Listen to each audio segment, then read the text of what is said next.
We've talked about gimmicks before here on the channel and how important they are to a wrestler and how they are perceived by the audience. Well, today we've got a video that is 10 wrestlers' careers saved by a gimmick change. If you'd like to support the original upload of the content, click the top link in the description. If you want to hang out with me and the flock live on Twitch, you know where to find that link. It's at the bottom.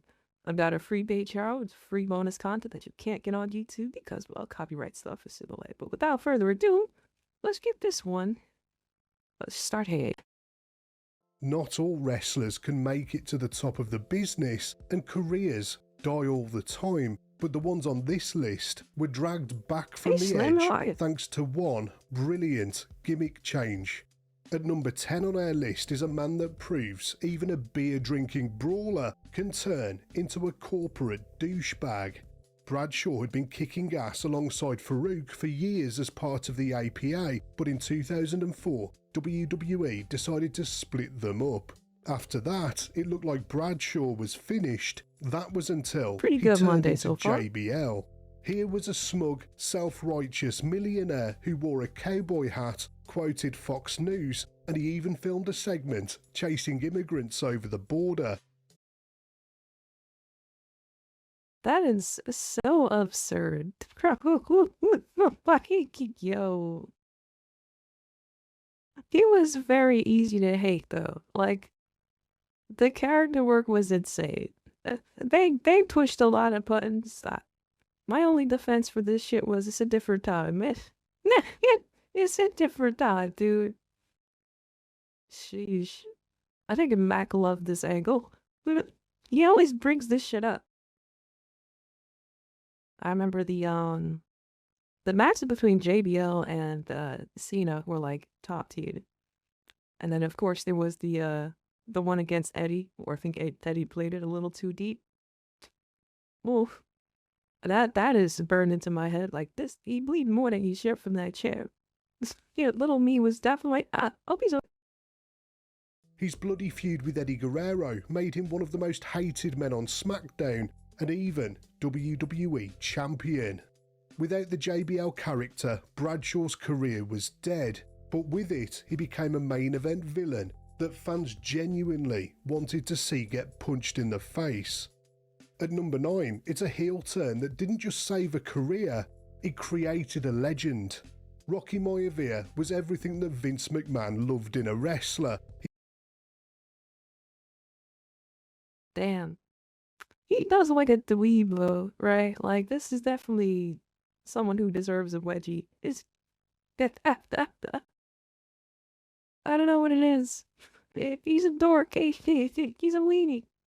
He was third generation, he had a great look, and he cut squeaky clean, smiley promos. But the fans on the other hand absolutely hated him. They chanted "Rocky sucks" and "Die Rocky die" every time he showed up. Then in 1997, everything changed when he turned heel and joined the Nation of Domination. He became the group's leader and started cutting promos that buried half the roster, and as soon as that eyebrow went up, it was clear that he'd found his true identity. It wasn't long before the fans embraced The Rock's insane confidence and accepted him as their people's champion.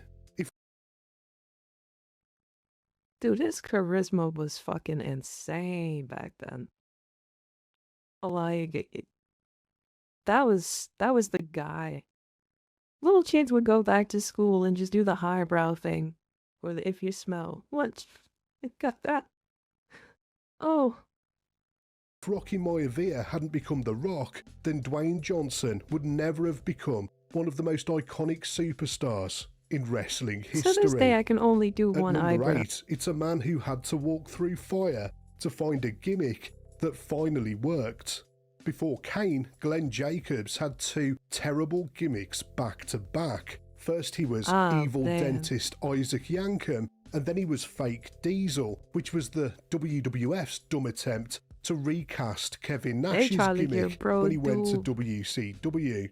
By 1997, the big man thought his career was over, but then they invented Kane. This was a terrifying monster in a mask with a grudge against his undead brother. He debuted by ripping the cage door off Hell in a Cell and pile-driving The Undertaker.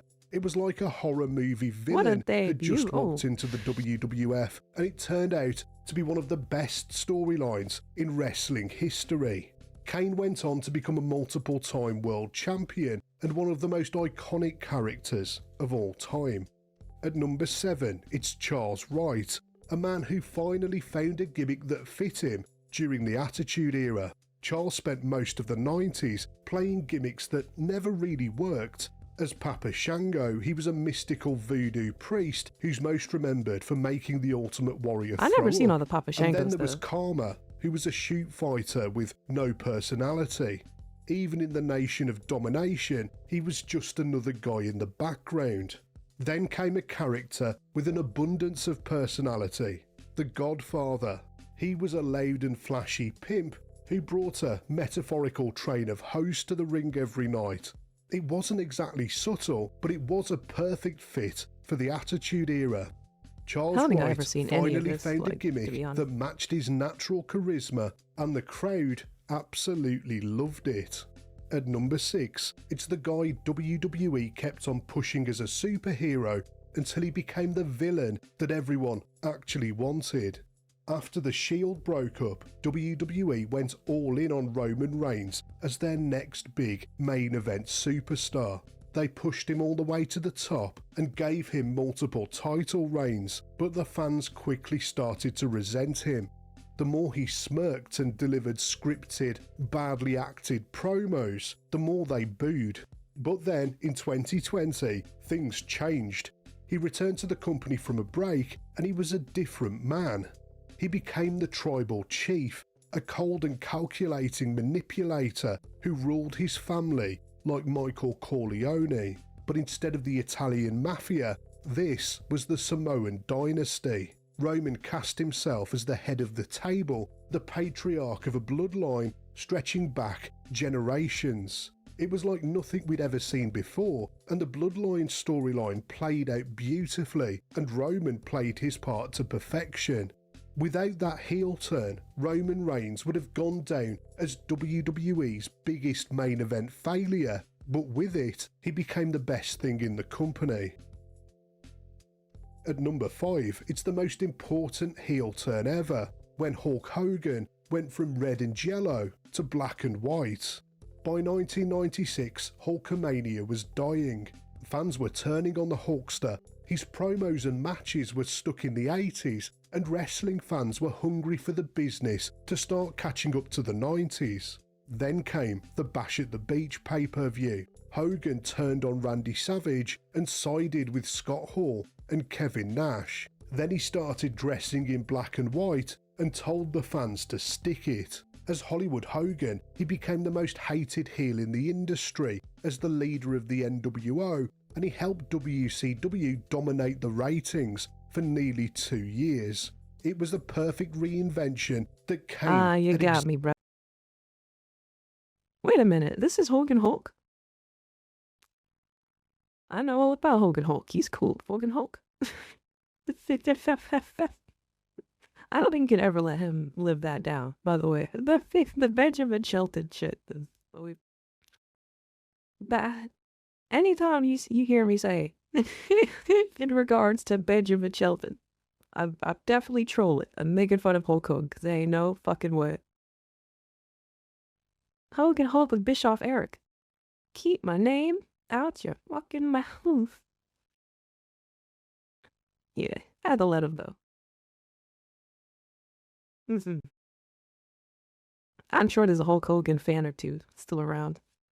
They're still out here. The shitty thing is, like, he was iconic, man. He was. Like, I definitely recall getting hyped playing the video games back in the day. Do the fucking, the hulking up. That's cool to little kids. Man, little kids like that shit.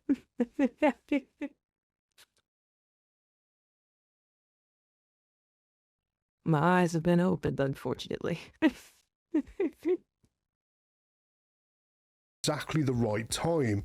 Without that gimmick change, Hogan would have been left as a relic of the 1980s. But with it, he extended his career Real and American saved is fucking his own insane. legacy. That's a good theme.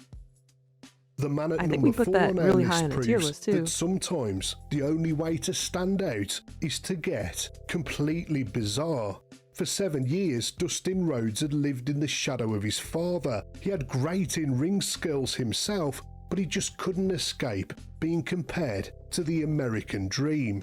And that was a tough act to follow until Goldust came along. He showed up in a gold bodysuit and a blonde wig, and his main aim was to make his opponents as uncomfortable as possible. That's kinda crazy, now that I think about it. Like, the character is bound to get a reaction. Like, the character is bound to get a reaction. But at that time, dude, oof. Oof. The intolerance was like, you know, we'll just, they were gonna let you hear it. When I hear them words flying at you, I fear. Oh, man. And he used to go all the way with it, too. Like, I can respect that, but that's spooky. I'm pretty sure that the story about Goldust wanting to get the implants for whatever reason for the characters, like whoop whoop. Pretty sure that's a thing that was real. He was in a bad way back then, though, right? Like, the gimmick was undoubtedly weird and totally original. It shows how brilliant Dustin Rhodes is as a performer that he managed to make this work so well. By early 1996, he was Intercontinental Champion, and he was one of the most talked about characters in all of wrestling. Goldust took Dustin Rhodes from out of his dad's shadow and into megastardom. At number 3 is the gimmick change that didn't just save a career, but saved the entire WWF. In WCW, Steve Austin was a cocky young heel, and in EC... Austin with hair at all is cursed. I don't like this. I don't like seeing this at all. CW, he looked like a total badass for the first time, but when he arrived in the WWF in 1995, they almost ruined him. They totally failed to capitalise on his strengths and lumbered him with the terrible gimmick of the ringmaster. He was handed Ted DiBiase as a manager and was barely allowed to speak for himself. It was a gimmick that was complete. That's crazy. No, we know now. Bro is red as shit. No, we know now. Having someone speak for Austin feels like what? In hindsight, is like, what the fuck? Yeah. What did you say? Completely at odds with everything that had made him interesting before. Austin hated the gimmick and the fans didn't care. It was like he was invisible, and if he'd stuck with it, he'd have been out the door by the end of the year. But luckily, he was allowed to change. He dropped Ted DiBiase and that awful name and adopted a new, bad attitude. And when he delivered the now legendary Austin 316 promo at the King of the Ring, things really started to change. He soon became the face of the Attitude Era and kicked off one of the biggest wrestling boom periods in history. Without Stone Cold, Austin would never have become the most popular superstar of all time, and the WWF might not have survived until the end of the decade. Number 2 on our list is when Scott Hall stopped being just another big guy and became the bad guy instead. In the AWA, he was in an excellent tag team alongside Kurt Hennig, and in WCW, he became the Diamond Stud, but Scott wanted to be a top guy. He nearly walked away from wrestling altogether, but then he was... Yeah, you would have to convince me that this was Scott Hall, dude. I can't even see it. He definitely does have the Ford stash. Signed to a contract with the WWF. He pitched a new gimmick to Vince McMahon that was inspired by Tony Montana from Scarface. Razor Ramon debuted in 1992, and within months he was cutting arrogant promos and throwing jabronis into fountains and even challenging for the WWF title. And it's a good job that Scott found a gimmick that suited him so. Man, Carlito gonna have to talk to Scott Hall later. You have to talk to him. He's gonna have to apologize for stealing the whole stick. And then Scott Hall, he gotta talk to whoever about stealing from Scarface, cause what the fuck? Well, because otherwise he was ready to quit the business for good. First showed up on WWE. Husky Harris. They tried to do him up with dirty. They tried to do the king dirty. Husky Harris. Nah, that's it. Whoa. No. TV as Husky Harris, a forgettable rookie with a terrible name and no direction. He was thrown into the original version of NXT and then lumped in with the Nexus. And like so many of those Nexus members, he almost ended up on the scrap heap. After getting pulled from TV, they sent him back down to developmental, where he started over. That's where he invented Bray Wyatt, a deranged preacher and cult leader who spouted cryptic promos to his congregation. Eric Rowan and Luke Harper made up the Wyatt family, and they were like something straight out of a horror movie. When the Wyatt family debuted on the main roster, they felt like nothing else we'd ever seen in wrestling. It didn't matter how badly they booked him or the nonsense storylines they kept on giving him, Bray Wyatt was just too good to forget about. It's sitting up in the coffin. Dude, Bray Wyatt had some of the strongest character work I can think of in the modern era. Really, really strong character work. You know I'm a sucker for it. I love a good character. Half the time when he was doing the promo, I was sitting there like, what the fuck is he talking about? But it's cool though. But it's cool. You guys have probably seen Player One DFB pop into the chat a few times, but he definitely got him back into wrestling and told me to look out for the Bray Wyatt guy. I was like, who the fuck is this Bray Wyatt guy? And then as soon as I saw it, I was like, okay, I understand completely. Yeah. With a character like that, it's spooky because you don't want to fuck him up. You don't want to fuck the credibility or nothing up at all. And it's so easy to do that by having them lose a lot. I don't know how Bray was so cool to a lot of people, even though he would just fumble all the time based on the booking, right? Like, damn. I mean, just don't get nothing done. He talk a lot of shit. He sound good saying it, but yeah, well, GG. Cool visuals, cool vignettes, cool entrance, cool music, fucking cool in-ring work to fucking all the fucking variants of the Sister Abigail dude. That spider walk from the corner? Oh, yeah, man. Oh, man. And it's cool that there's not many parallels between that character, another one of his. I know there's another one. Was the other guy like Waylon Mercy or something like that? Some very specific name. I had a lot of Brayisms from back in the day, and I was like, oh, I mean, definitely stole. But I'm not gonna gush about Bray too much more. I think that's a very good spot to put here.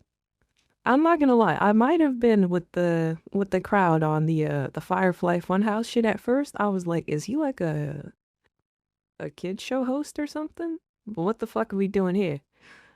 I didn't believe in it, and I'll definitely take it back my haterness, because once it got rolling, I was like, oh, this is the best shit on TV. Oh, this is the best shit on TV. I want more. Anyway, you can check out the original upload of the content by clicking the top link in the description, or you can react to content with us live on Twitch with the bottom link. I appreciate you for hanging out. Don't be weird. Do not be weird. Thank you so much to those of you that have made it over to the Patreon. I appreciate you. I'm still hungry.